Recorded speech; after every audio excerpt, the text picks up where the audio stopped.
Broadcasting live from Studio One high atop the WVOX tower. This is Westchester's only locally owned and operated community station for you and yours for more than 50 years. 1460 WVOX. WVOX. Welcome to Slow Medicine Radio.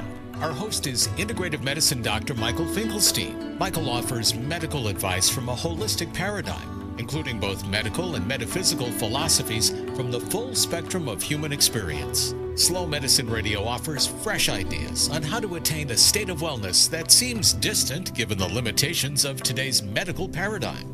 It introduces you to thought leaders who connect the dots between theory and practice, examining health from a broad perspective with regards to medical diagnoses, conventional and alternative therapies, healthcare policy, and related topics that warrant further thought and discussion. Slow Medicine Radio does not prescribe to take this or do that. Instead, it offers an open-minded, intelligent, and practical approach to living, resulting in greater health individually and collectively. Here is Dr. Michael Finkelstein, the founder of Sunraven, the home of slow medicine in Bedford, New York. Welcome to Slow Medicine Radio. I'm your host, Dr. Michael Finkelstein. While you're probably in your car or heading back from your day to your home, maybe some of you are actually heading back out to work, whatever you're doing, the first thing I want to do today, typical of slow medicine, is to observe the world around us and how fast it's moving, get a sense of how that feels in your body, in your mind, and with your thoughts. And just pause for a moment. Right now, just take a pause. Take a deep breath. And let's begin the next half an hour or so with the idea that this show itself, not necessarily exactly what I'm saying, meaning the advice or recommendations, but the tone, the pace of this show itself will recreate and reframe a metabolism for you that will be healthier. And that's possible because we know that if we listen to something like great soothing music, we feel really well. So that's the idea. So Slow Medicine Radio is about finding ways to achieve the state of health that you want. And we're here every Monday on WVOX, 1460 on your AM dial, and it can be listened to worldwide also at WVOX.com. And from frequently I'll have a guest. Deepak Chopra will be my guest next week. A recorded interview I had with him a couple of weeks ago that I found fascinating, and 2 weeks from now I'll be interviewing a friend of mine, Deborah Zucker, who wrote the book, The Vitality Map, and we'll talk about vitality. But today, it's you and me, and so if you want to call in, the number is 636-0110. It's area code 914-636-0110, and I'm here to field any and all questions that relate to your health, the health of somebody you care about, or the health of everyone around us, including the planet. So the first question, though, that I'll pose is, why do you want to be healthy? Now, it might seem like a strange question. Obvious one, perhaps. Oh, well, I don't want to have a heart attack, or I want to live to be 99, or, I want to be well enough to play with my grandchildren or graduate. Whatever your answer may be, I want you to think that through a little bit more. Why do you want to be healthy? Maybe call in and share it with us. But I want you to realize that most people, when they drill down, it's not that they don't want to have a heart attack. It's not that they want to avoid diseases. It's they want to remain alive and functional enough to not only enjoy their life, but to have relationships with others. So I think the underpinning of the reasons we want to be healthy has a lot to do with the quality of our relationships and the people around us that we want to actually be around and alive for. And that gets into the subject of what is health. Is health merely the absence of disease? I go to my doctor and he or she says nothing's wrong with you. Is that health? Does that mean you love your job? Does that mean you have great relationships with the people you live with? Does that mean you wake up in the morning feeling really well rested and vital? Not necessarily. A lot of people that came to me when I was practicing internal medicine in Mount Kisco had normal blood tests. Their blood pressure was normal, their physical exam was normal, but they were telling me that they didn't feel so well and things in their life weren't going so well. And so to me, health requires a broader definition beyond our body. A lot of health then has to do with your experience in your mind, your own thoughts, and how you feel about your life. And then that gets back into our relationships, gets back into our work, whether it's meaningful, whether it contributes to our lives or feelings of value, as well as the people around us. Are we inspiring them? Are we helping them out? So that's what I want you to think about, and I would love for you to call me and share your thoughts on health, why you want to be healthy, and maybe take the next step as to what might be an obstacle for you. And I'll be happy to offer some thoughts and ideas about an approach that you might try that will help you navigate around those obstacles. Last week, a man named Ken called in. He talked about anxiety.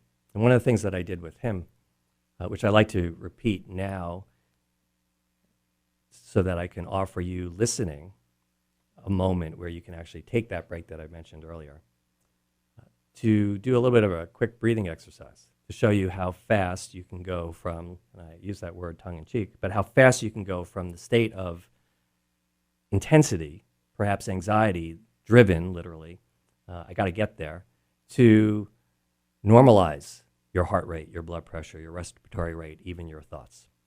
So assuming you're in a comfortable position and it's appropriate for you to perhaps pause what you're doing, you could conceivably do this while driving, but I would be very careful to make sure that you don't get absolutely too relaxed, and I am not going to recommend that you close your eyes. But the idea is to take a deep breath now and let it out a little bit more forcefully than normally so that you really sort of punch out and exhaust some of the stuff that might be collecting because we tend to breathe so shallow. Take another deep breath in and let it out again a little bit more forcefully. And then get into a rhythm without thinking about your breath. Just breathe in and out, whatever pace, trying to think about anything other than your breath. So do that for a couple of breaths, trying to get yourself comfortable, square, feet on the ground, shoulders relaxed, neck relaxed. I mentioned last time, find the one part of your body that seems to be tense right now, tight. Often it's the back of our neck. Maybe we grip our hands or a foot, our low back. Breathe into that spot. Take a deep breath, and when you exhale now, see if you can't consciously release something about the tension in that part of you. Okay, now I'm going to do a counting breath with you. And the idea of the breath is there'll be a timed inhale of 4 seconds. You'll hold your breath for 7 seconds, and then you'll exhale for 8. And the idea is that the exhale is twice as long as the inhale. There's a pause in the middle, and you want to take a pretty full breath without overdoing it in terms of too fast, and you want to then double the rate when you exhale and make sure that you completely squeeze it out. So let's try it. You're going to breathe in for 4, you're going to hold for 7, and you're going to exhale for 8. So here we go. Take a deep breath out first. Push it out so that you're empty. And now I'm going to start counting, and you're going to breathe in. 1, 2, 3, 4. And hold for 7, 6, 5, 4, 3, 2, 1. And exhale 8, 7, 6, 5, 4, 3, 2, 1. Okay, do it again. Breathe in. 1, 2, 3, 4. And hold for 7. 1, 2, 3, 4, 5, 6, 7. And exhale 8, 7, 6, 5, 4, 3, 2, 1. Breathe in. 1, 2, 3, 4. Hold for 7, 6, 5, 4, 3, 2, 1. And exhale 8, 7, 6, 5, 4, 3, 2, 1. Now check in with yourself. See if in that 3 cycles of breath, 20 seconds each, more or less, that you feel differently? Do you feel calmed down? Did your thoughts change from whatever you had been thinking about 3 minutes ago to now? Did it break the cycle? That's slow medicine at work. That's taking you out of the sympathetic fight or flight response, where adrenaline is surging through your veins as you navigate around obstacles of your life, traffic, people, irritating situations, bad news, and into a state of harmony where if you were eating, you can digest your food, where if you were speaking with your friends or family, you're calm and relaxed and can hear and listen and respond appropriately to what they're saying. If you're enjoying music or a moment or art, you really feel connected and you can soak it all in so that you're nourished. That's slow medicine. Now you could say, well, how does that help me? I have high blood pressure or I have a disease.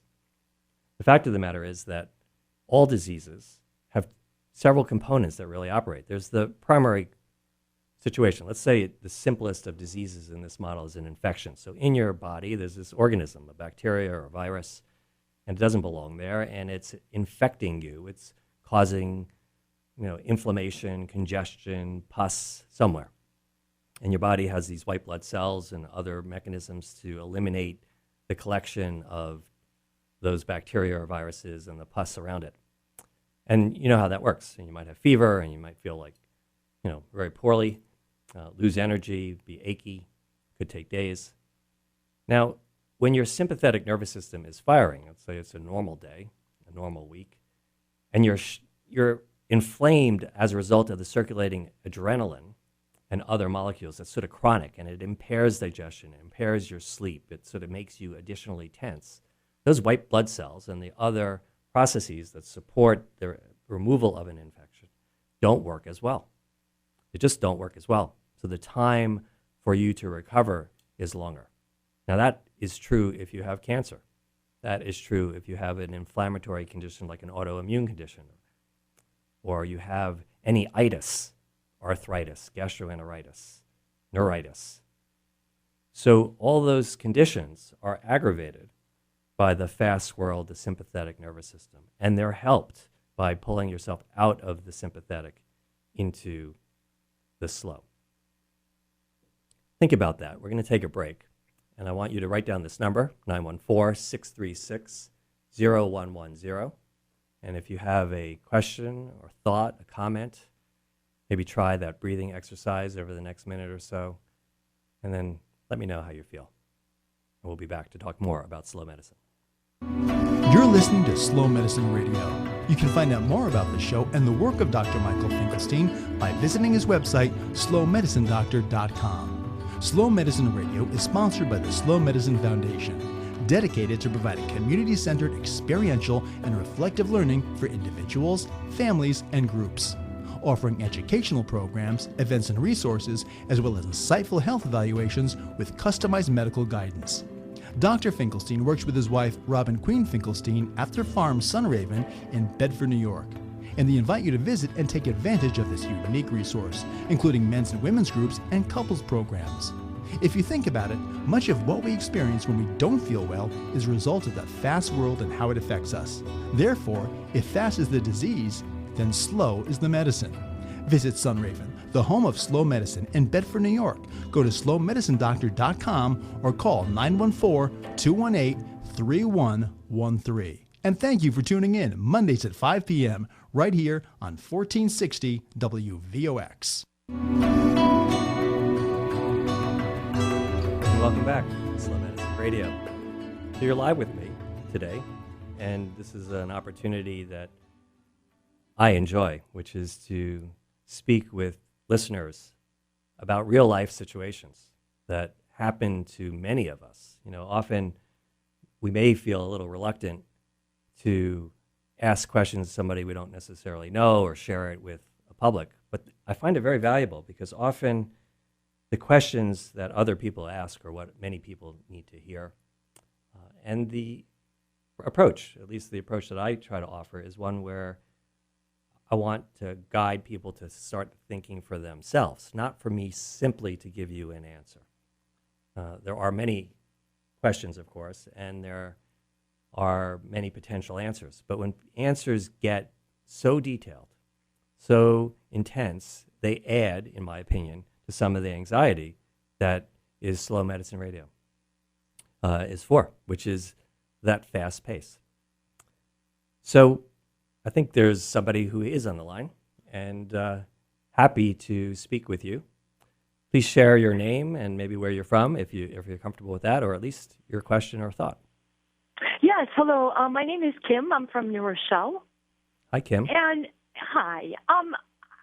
I'm new to this show, and so I'm maybe not clear on exactly what slow medicine is. But you mentioned that you're going to have Deepak Chopra on, and I was so impacted by him from a sort of holistic health perspective. And I remember a question that someone had asked him when he was being interviewed of, if you could do one thing to impact your health from a physical, mental, emotional, spiritual perspective, what would that be? And he was, without delay, said meditation. It was a huge step towards really healing yourself, I guess, holistically. So with regard to what you do and what your practice is about, I guess the same question, if there were one thing that you could do, or maybe it's two or three, but if you could sum up what someone could do. Well, I think that's a great question. And that's what I was alluding to, that those are questions where if you ask three people, you might get three different answers, all of which, by the way, I would think might have some validity. So from a listener's point of view, what you might find to be a good answer will be different from somebody else. But here's how I'm going to answer that question, which is, I think fast is a disease that we have in common. The thing that's driving us to take us either into mind states that distract us from things we really want to be doing, the making love or being with kids or artistry or even good work, or that affect our body so that we just physically don't feel well, or it shortens our life, or we get really scared about our life ending, or other things that are associated with it. Fast is, as I was describing with the infection analogy, is contributing to everything that we're experiencing that we don't want to have get in our way. And so the antidote to fast is slow. It doesn't mean stop. When I use that term slow, I don't mean you just suspend life and you try to hold your breath. Quite the opposite. It's to get back out of the speedy fast into a regular rhythmic life. You can think about your heart rate. When you're really upset or agitated, your heart beats faster. And it's not that it's wrong to beat faster. There are some times when you need your heart to beat faster, like if you're running. But if you're sitting at your desk and you're just upset with what your boss just said to you, and your heart's beating faster, that's not necessarily serving a purpose physiologically, not for as long as it tends to last. So we need to get out of that state.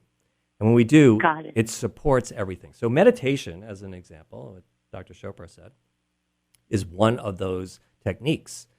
Meditation has another benefit, though, because one, it can immediately address an acute experience, like your boss just shouted at you and you need to calm down. But the other thing is, with practicing meditation, you change your set point. The next time your boss screams at you, after a year or 2 or 5 of meditation, it doesn't have the same effect. You become more resilient. And that's why I think he felt it was so potent. One of the things I'd like to talk about, Kim, and I'm wondering if you want to have this conversation with me too, but one of the areas of advice that I frequently do get into is what we should eat. That's such I that was my next question, actually, so that's perfect. Yeah, so here's what I would say, and this gets into something related to the discussion on getting out of fast into slow and meditation and its effect, is I could give you an answer to, here's what you should buy at the store, and this is what you should consume. Let's use broccoli as an example. Virtually everyone who gives dietary advice says broccoli is good for you. And I'm not going to argue that at all. Broccoli is a nice, healthy food, especially if it's grown locally in clean soil without additional things like pesticides. It's really wholesome. But what I want to say to you is what's on your mind when you eat is as important as what's on your plate. The reason that is because even if you're eating this great, healthy, organic broccoli, even broccoli you might have grown in your own backyard, if you're sitting down to eat that and you're watching the news, like today's news, and you are trying to digest that great broccoli, it's not going to happen, not as well as you'd like. So what's on your plate is partially wasted. Therefore, we need to learn to cultivate how we focus our mind and what we focus our mind on at certain important times of our life, like when we eat. So the advice I want to give you is, for today, is simple, because there's no list of foods I'm going to give you to write down. I just want people to think of one thing, which is when you sit down to eat, try to get your mind in a place where you're ready to receive whatever nutrients there are on your plate, and that you will digest them and assimilate those nutrients. And to do that, you need to be in a state of relative peace and tranquility. So in all likelihood, you need to shut the news off. You need to shut your phone off. You might want to put a candle on the table, believe it or not, and a flower. And you might want to put your hands together and just feel gratitude in your heart for the fact that you have the opportunity to eat. And sit down. And to maybe chew the food and taste the food and think of the food and think of where the food came from and all the people that were involved in bringing that food to the store or to the farmer's market or your own effort in your own backyard. And bring that into your mind. Not the news. Not, I'm eating broccoli so I don't get cancer, because then cancer's in your mind. So try to clear your mind. Try to clear your space. That's the principle of slow medicine. And that's my answer to your question. And it answered it perfectly. Thank you. I really enjoyed the show. Thank you so much. Thank you, Kim, for calling. Okay, bye-bye. Bye. So that was a great call, because it gave me an opportunity to give you an illustration of the difference between advice and a way of taking that advice. You know, advice could be good. It could be controversial. It could be whatever it is. But if you receive advice and like a seed and put it into good quality soil, it's going to grow. So what I want you to think about is what you're going to do on your end is cultivate the soil, enrich the soil. So whatever you put into your body, whatever you put into your mind, whatever relationships or work or effort that you do flourishes. That's when you're going to have the experience of living that's going to feel better. And that's when the cells of your body are going to be in their best condition to deal with invading organisms or cancerous growths or injury. Longevity will be improved because you're going to be bathing those cells that are sensitive to the environment in good quality nutrients. And then if you apply some good advice, like eating wholesome foods, clean foods, thinking about where the food comes from and cultivating a mindset when you sit down to eat, then you're going to enhance the results and the quality of your moments and the experience of your life at that time, right away, will improve. You string those together, and I think you have a recipe for a very good life, even if you have obstacles, and we all do. People wind up with injuries and diseases. None of us escape this world without something fatal happening to us. And I'm not saying that tongue in cheek. I think that's obviously a very important, serious conversation. But the truth is, the reality is that we have a life. It's precious. We don't want to squander the opportunities that we have, the time. We don't want to take anything for granted. Of course, we see this happening every day. We're reminded of that lesson every day, unfortunately, in very dramatic ways. And so how are you going to take care of that precious life? Are you going to just follow advice blindly and get anxious about the advice? Or are you going to sit down and when you eat, put the advice aside and try to digest and assimilate all the quality that's in front of you? Again, that's the essence of slow medicine. And I promise you, over time, every Monday at 5 o'clock on WVOX, 1460 AM, I will answer some questions. And they could be very specific questions about, my doctor said this, my friend said that, what do you say? And I'll give you the best answer that I can, and I'll be concrete to some extent, but I'm always going to, and I promise you this, qualify it by embedding advice into an idea about how you're going to take that advice and use it and place that seed into a soil you're going to cultivate. I'm going to help you cultivate that soil. And that's Slow Medicine Radio. So as I said, next week, I'm going to be away, actually, so I'm going to offer you a recorded interview I did with Deepak Chopra. Kim mentioned him. He is quite a remarkable individual, and this interview is about where he is now and what his plans are for the next part of his life. And it's a little bit of a departure from what he's been doing, which is to write a lot of medical books. I think he's really looking to help us all grow on level of consciousness.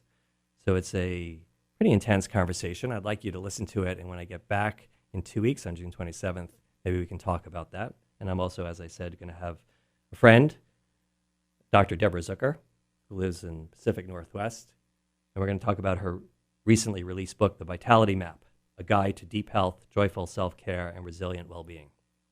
And that's what I wish for you today, resilient well-being. So thank you for listening to Slow Medicine Radio, and I'll be back speaking with you in a few weeks. Take care.